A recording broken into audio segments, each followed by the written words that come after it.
Olá pessoal, tudo bem? Vamos dar início então à nossa videoaula sobre funções. Eu vou dividir esse assunto em duas videoaulas para que a gente possa com calma trabalhar cada uma das suas propriedades, tá? Então essa primeira parte nós vamos fazer a definição de função, identificação de função, a parte gráfica de domínio, contradomínio, imagem, até a classificação em injetora, objetora e sobrejetora.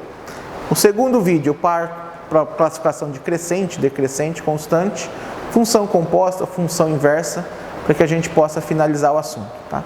Então, definição, o que seria uma função? Pensando fora da matemática, quando eu falo em função de, então um item A depende de um item B, A em função de B. Por exemplo, o meu salário é em função do número de aulas que eu dou. Quanto mais aulas eu dou, maior é o meu salário. O quanto eu vou gastar na padaria depende do número de pães que eu vou comprar. Quanto maior o número de pães, maior é o gasto que eu vou ter. Então, trabalhar em função de alguma coisa significa que eu tenho uma relação de dependência de um valor em relação a outro valor ou outra quantidade. Tudo bem? A definição matemática.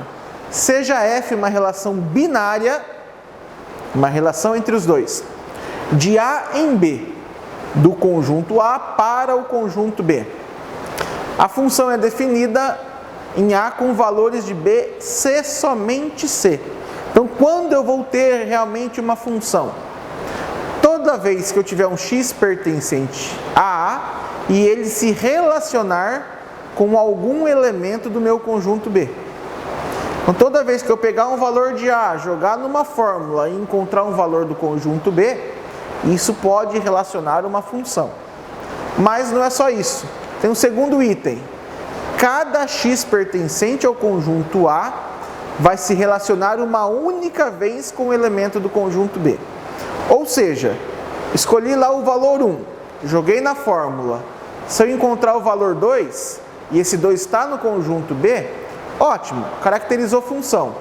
Mas se eu fizer isso, encontrar 2 e menos 2, dois valores no conjunto B, aí já não é mais função. Então eu tenho que tomar esse cuidado. Nem toda relação binária vai caracterizar uma função. Muitas vezes essa relação binária não vai ser função por conta que um valor de A não vai encontrar valor em B, ou um valor de A vai encontrar dois valores em B. Tudo bem?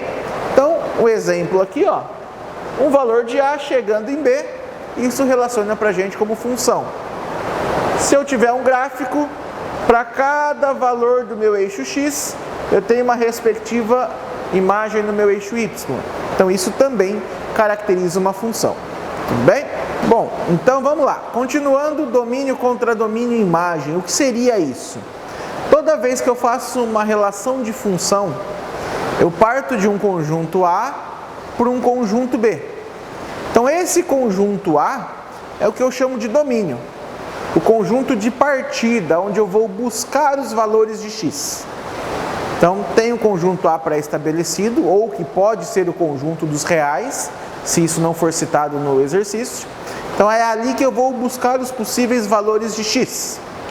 O conjunto B é o valor que eu vou encontrar. Então escolhi um valor de x no conjunto A, substituí na fórmula, resolvi e cheguei no valor final. Esse valor final tem que estar no conjunto B, que é o que eu chamo de contradomínio. De novo, esse conjunto B, ele pode ser pré-estabelecido ou pode ser utilizado no conjunto dos números reais. Se o texto ou se o exercício não falar nada sobre, adotamos então o conjunto dos números reais, tá? E a imagem? O que seria a imagem? A imagem são todos os valores do conjunto B utilizados. Porque às vezes eu defino o meu conjunto A com 4 ou 5 valores, substituo na fórmula e acho 4 ou 5 respostas. A partir daí, esses valores que eu encontrei como resposta serão definidos como conjunto imagem. Tudo bem? Tranquilo? Então imagem sempre o meu conjunto resposta. Como identificar as funções? Eu tenho lá várias relações binárias, mas nem todas elas serão funções. Então, quando eu sei qual é função e qual não é? Então lá, uma relação f de A em B é uma função se e somente se cada elemento de x pertencente a A se relaciona com um único elemento de y pertencente a B. Está lá na definição inicial isso. Estou relembrando aqui, ó. O que vale dizer o quê? Que cada valor de A, um único valor em B. Cada seta que sai do A chega uma única vez em B. Então, dentro das relações, percebam que, ó, para cada valor de A, eu tenho uma setinha chegando em B. Beleza, joia, dentro da minha definição de função, essa relação binária é uma função. Agora aqui, ó, eu tenho um cara em A que não tem seta nenhuma saindo dele. Então eu tenho um elemento de A que não tem imagem em B. Não é função. Aqui, ó, todos os elementos, de novo, têm setas partindo dele, chegando num único valor. Então é função. Aqui, esse cara aqui, ó, tem duas setinhas saindo dele. Se tem duas setinhas saindo dele, significa que ele tem duas imagens. E se ele tem duas imagens, descaracteriza um único elemento em B. Então aí não é função. Então, duas situações para não ser função. Ou não ter seta saindo dele, ou ter duas ou mais setas saindo dele. Isso quando estamos trabalhando com o diagrama de flechas. Tudo bem?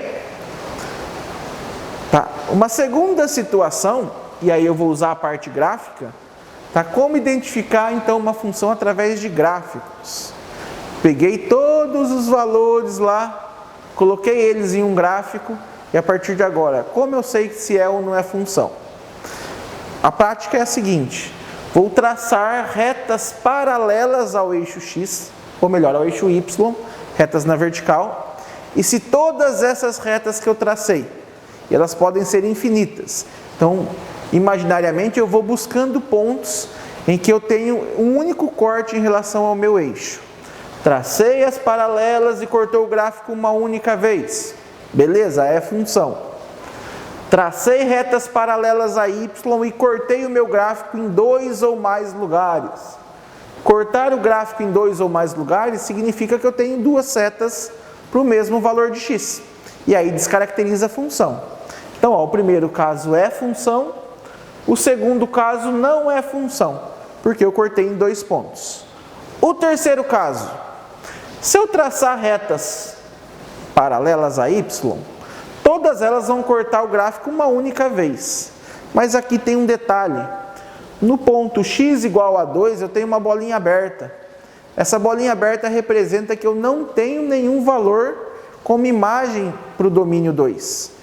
E se eu não tenho nenhum valor como imagem para o domínio 2, significa que para o 2 não tem nenhuma setinha saindo dele. Lembra do diagrama de flechas? Toda vez que não tem uma seta saindo, não é função.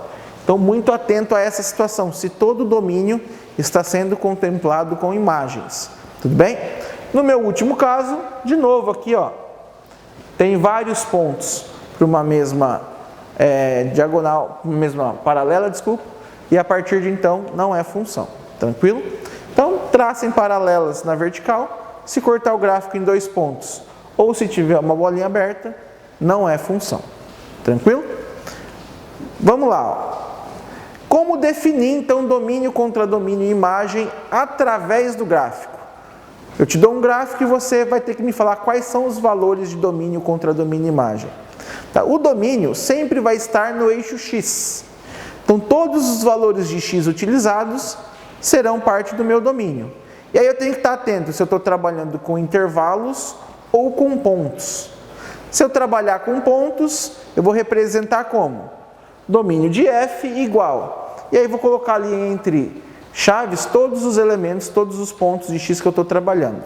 Se eu trabalhar com um intervalo, então ou uso a notação de intervalo, os colchetes abertos e fechados, ou, no nosso caso aqui, eu estou trabalhando com todos os conjuntos dos números naturais.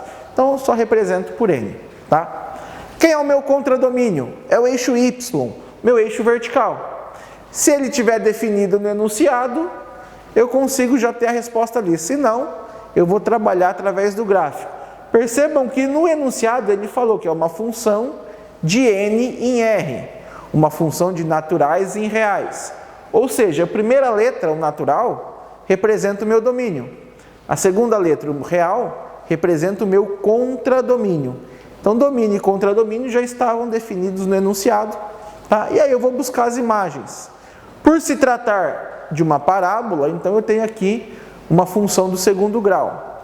O nosso vértice está exatamente no zero e a concavidade voltada para cima. Então, isso define o quê? Que todos os valores que eu vou ter como resposta nessa função vão estar na parte de cima do meu gráfico. Ou seja, eu tenho como possibilidade de resposta qualquer número positivo. E como eu posso ter número inteiro, quebrado, fracionário, raiz exata, não exata, então eu vou trabalhar aí com os reais positivos, esse sendo então a minha imagem. Tudo bem? Então, eixo X domínio, eixo Y contradomínio, os valores de Y que são utilizados serão a minha imagem, tá? Então, é lá, outro exemplo, de novo, uma função. Agora, como eu não defini no enunciado quais seriam domínio e contradomínio, vou trabalhar os dois então como reais, e a imagem reais positivo por conta, de novo, de ser uma função e estar só na parte de cima do meu gráfico, tudo bem? Então, dessa forma, analisando os gráficos, eu consigo definir domínio, contradomínio e imagem, tá? Classificação de funções. Então, nós temos várias classificações. Eu vou trabalhar agora injetora, sobrejetora e bijetora, paro aqui, e a partir de então, no próximo vídeo, a gente entra em crescente, decrescente, constante, e a gente segue, tudo bem? O que seria então uma função sobrejetora? Seria uma função onde eu tenho contradomínio igual à imagem, ou seja, todos os valores que foram disponibilizados para o contradomínio serão utilizados também como imagem. Todos os elementos do meu grupo B serão utilizados lá. Então, tem aqui um exemplo, ó, uma função, o domínio é o conjunto A, contradomínio o conjunto B. A imagem são os valores de B que foram utilizados. Perceba que o 10 não está sendo utilizado.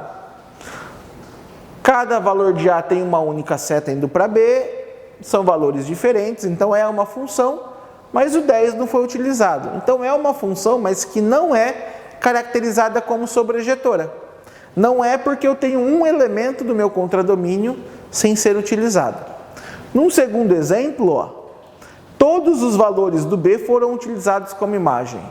Então aqui eu tenho o conjunto C, sendo também a minha imagem. Ele é contradomínio e ele é imagem. Nesse caso, essa função então sim, é uma função sobrejetora. Então sobrejetora, contradomínio igual a imagem. Beleza? Segundo caso. Graficamente, como eu descubro isso? Se é sobrejetora ou não? Um gráfico dado, eu vou verificar se dentro da minha possibilidade Y, todos os valores estão sendo utilizados. De que forma? Traçando aí paralelas ao eixo X. Então, cuidado não confundir com o exemplo anterior, que eu traçava paralelas a Y para definir se era ou não função. Agora eu traço paralelas ao eixo X para definir se ela é uma função sobrejetora ou não. Tá? Se todo o meu eixo contemplado tiver um ponto no gráfico, então sim é uma função sobrejetora. Tá? Função injetora. O que seria uma função injetora? Tá? Todos os valores de A vão ter um único representante em B, e esse único representante é diferente um do outro. Então, para cada valor de A, um valor distinto em B, um valor diferente em B.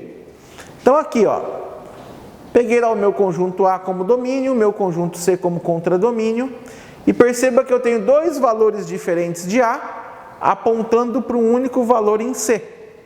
Ou seja, eu tenho dois domínios distintos apontando para uma mesma imagem. Quando isso acontece, duas setas de A chegar no mesmo lugar em B ou em C, então não é injetora. Agora, no segundo exemplo, para cada valor de B, uma imagem diferente em C. Percebam que nenhuma seta está chegando no mesmo lugar. São sempre locais diferentes. Então, quando isso acontece, eu tenho sim uma função injetora. Graficamente, como eu vou identificar isso? O gráfico em azul, traçando retas paralelas ao eixo X. Se essas retas cortarem um único ponto, então eu tenho a minha função injetora. Tudo bem? Então cuidado não confundir. Sobrejetora contra domínio igual a imagem, injetora para cada valor de A, um valor diferente em B. Tá? A bijetora nada mais é do que uma função que contempla as duas anteriores no mesmo momento. Ou seja, a função bijetora é uma função que é injetora e sobrejetora junto. Então o que vai acontecer? Todos os valores do contradomínio serão utilizados como imagem. Além disso, para cada valor de A, um valor diferente em B. Tá? Então, o exemplo aqui, para cada A, uma seta diferente em B, todos os valores de B foram utilizados, o que caracteriza então a nossa função bijetora. Tudo bem? Espero ter ajudado, bons estudos, fiquem com Deus. Um abraço.